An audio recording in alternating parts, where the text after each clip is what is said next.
কোচবিহারের দিনহাটার সাহেবগঞ্জে তৃণমূলের প্রাক্তন পঞ্চায়েত প্রধানের বাড়িতে বোমাবাজি। বিজেপির বিরুদ্ধে অভিযোগ করেছেন সাহেবগঞ্জ গ্রাম পঞ্চায়েতের প্রাক্তন প্রধান এবং তৃণমূল নেতা কোহিনুর খাতুন। তার বাড়ি লক্ষ্য করে বেশ কয়েকটি বোমা ছোড়া হয় বলে তার অভিযোগ। পাল্টা গোটা ঘটনাটিকে তৃণমূলের গোষ্ঠীদ্বন্দ্ব বলে দাবি বিজেপির।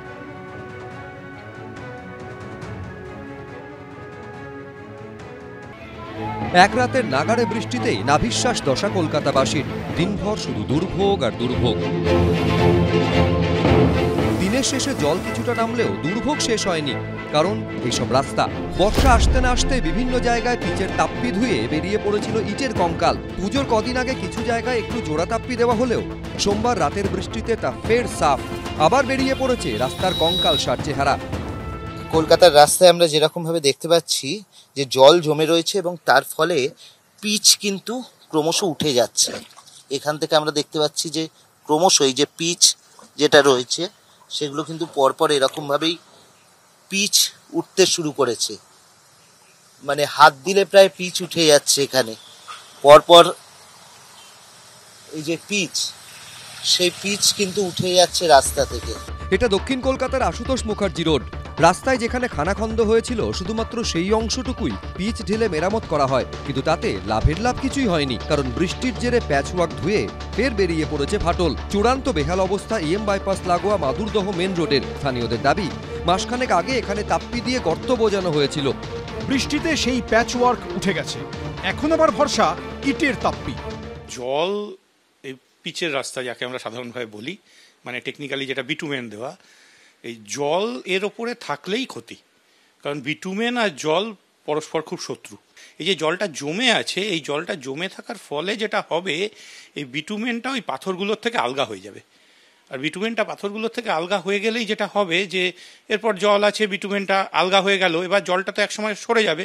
যেই সরে যাবে তখন যে রোদটা পড়বে শুকিয়ে যাবে, আর ওই আলগা বিটুমেনটা তখন গাড়ির চাকার চাপে গুঁড়ো গুঁড়ো হয়ে পাথরগুলো সব আলগা হয়ে যাবে। তখন মনে হবে কোনো পিচি দেওয়া হয়নি, বিটুমেনি দেওয়া হয়নি, পুরোটা আলগা। এবং এই জলটা মাটির তলায় ঢুকে যাবে, গিয়ে তলার মাটিটাকে আলগা করে দেবে, দিয়ে আবার ধসিয়ে দেবে পুরো জায়গাটাকে। যা কাজ হয়েছিল প্রায় পুরো কাজটাই নতুন করে করতে হবে। প্যাচওয়ার্ক করে আদতে যে সুফল মেলে না তার প্রমাণ চৌবাগা ক্যানাল রোড এবং শ্যামাপ্রসাদ মুখার্জি রোড। এইসব জায়গাতে প্যাচওয়ার্কের অংশ উঠে যেতে শুরু করেছে।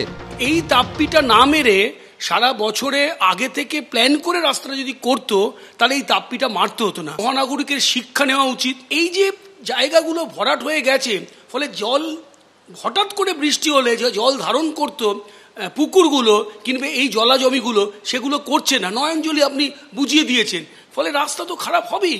সুতরাং এই পরিকল্পনা এখন থেকেই করা উচিত যে আগামী দিনে যেন এই জিনিসের পুনরাবৃত্তি না হয়। এই প্রেক্ষিতে রাস্তা নিয়ে সরব হয়েছে বিরোধীরা। তাদের প্রশ্ন, কর দিয়েও কেন পরিষেবা পাবে না সাধারণ মানুষ? কেন তাদের এই ভোগান্তির শিকার হতে হবে? পথশ্রী প্রকল্প মাঝ রাস্তায় থমকে গেছে। পথশ্রীতে ঠিকাদাররা টাকা পাচ্ছে না, তারা কাজ করতে চাইছে না। ঠিকাদার খুঁজতে বেরিয়ে পড়েছে বিভিন্ন জায়গার সরকারি প্রশাসকেরা। এরপরে এখন চললো হরির লুট, দুর্গাপুজো, সেখানেও নাকি শুনছি চেক বাউন্স করছে।